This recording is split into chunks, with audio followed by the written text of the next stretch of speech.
હિંમતનગર શહેરમાં ઉત્તરાયણ પર્વની ધામધૂમ રીતે ઉજવણી કરવામાં આવી હતી, જ્યારે દીવ, દમણ, દાદરા નગર હવેલી અને લક્ષદ્વીપના પ્રશાસક પ્રફુલભાઈ પટેલ માદરે વતન આવીને મિત્રો સાથે ઉત્તરાયણ પર્વની ઉમંગ અને ઉત્સવ સાથે ઉજવણી કરી હતી। શહેરવાસીઓને પ્રફુલ પટેલ ઉત્તરાયણ પર્વની શુભકામનાઓ પાઠવી હતી તથા ધારાસભ્ય વીડી ઝાલા, પૂર્વ ધારાસભ્ય અશ્વિન કોટવાલ, મહેન્દ્રસિંહ બારૈયા અને મીણભાઈ વાઘેલા સહિત મિત્રો સાથે પતંગ ચગાવીને આનંદ માણ્યો હતો।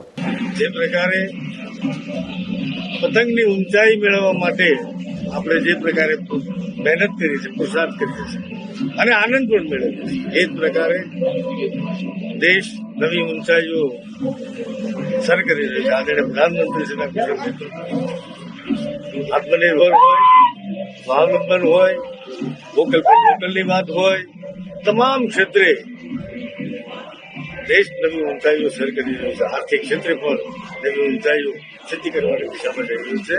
ફરીથી આપ સર્વેને મકર સંક્રાંતિની શુભકામનાઓ પાઠવું છું। ઉમંગ અને ઉત્સાહ સાથે પર્વની ઉજવણી કરીએ।